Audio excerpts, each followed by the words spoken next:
तो आखिर कैसे चक्रवर्ती के चक्रव्यूह में फंसा पूरा न्यूजीलैंड?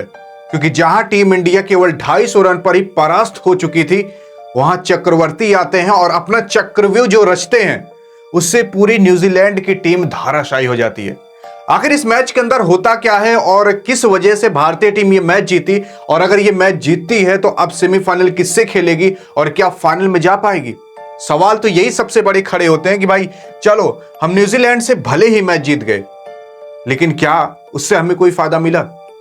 देखो, न्यूजीलैंड के खिलाफ मैच हुआ था दुबई के अंदर। यहां पर न्यूजीलैंड जब टॉस उछालती है तो सबसे पहले न्यूजीलैंड ही इस टॉस को जीतती है, लेकिन न्यूजीलैंड पहले बॉलिंग का फैसला करती है, जिसकी वजह से भारतीय टीम को पहले बैटिंग करने आना पड़ता है।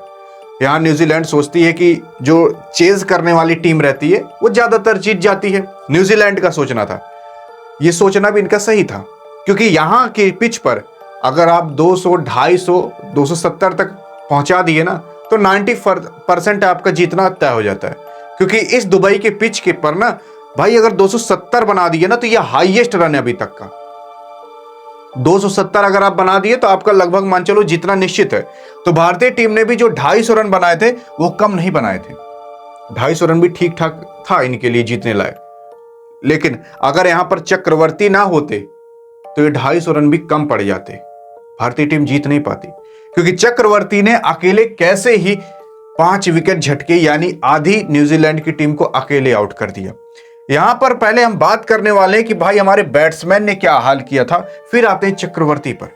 यहां पर हमारे हार्दिक पांड्या आते हैं, जो कि भाई 45 रन मारते हैं और केवल 45 गेंद खाते हैं।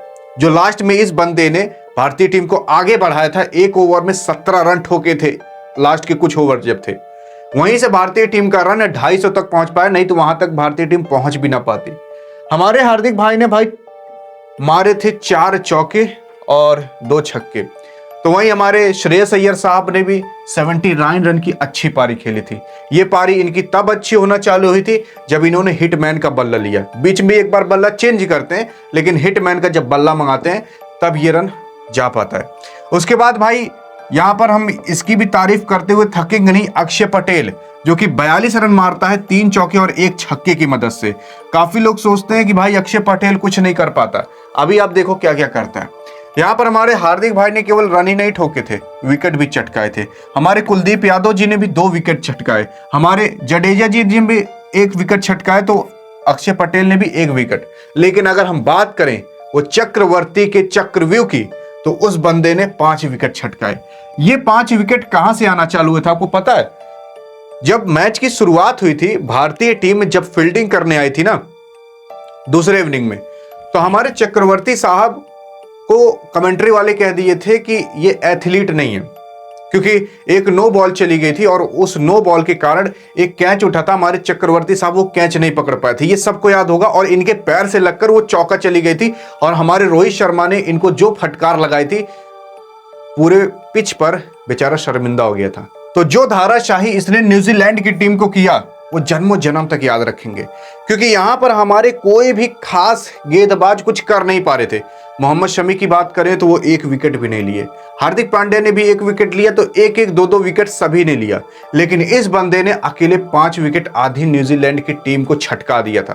क्योंकि जहां कोई भी गेंदबाज नहीं कर पा रहा था, तो हमारे वरुण चक्रवर्ती भी सोच लेते कि भाई मैं अकेले क्या कर लूंगा।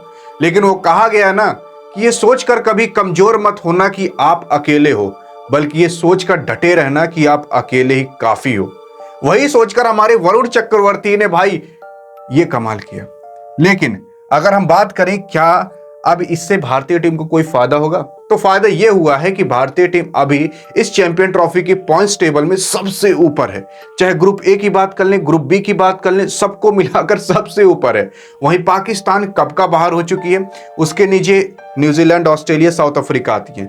अब भारतीय टीम को भाई लड़ना पड़ेगा ऑस्ट्रेलिया के खिलाफ सेमीफाइनल मैच, जो कि 4 तारीख को होने वाला है।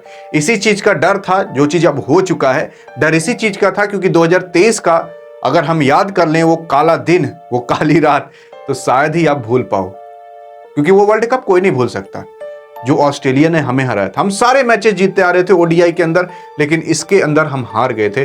और वो एक तो आप उदास हो सकते हो, एक तो आप जोश से भर सकते हो कि उसका बदला लेने का समय अब आ चुका है। ऑस्ट्रेलियाई टीम को अगर भारतीय टीम 4 तारीख को हरा देती है तो डायरेक्ट फाइनल में पहुंच जाएगी और फाइनल में पहुंचकर ऑस्ट्रेलिया को बाहर कर देगी और 2023 का बदला वापस चुका लेगी। बाकी आपको क्या लगता है कि अब भारतीय टीम जीत पाए कि नहीं, और अगर जीतती है तो अपने मोबाइल के परसेंटेज को देखकर बताना कि कितने परसेंट से और कितने रन से भारतीय टीम इस मैच को जीतेगी सेमीफाइनल को।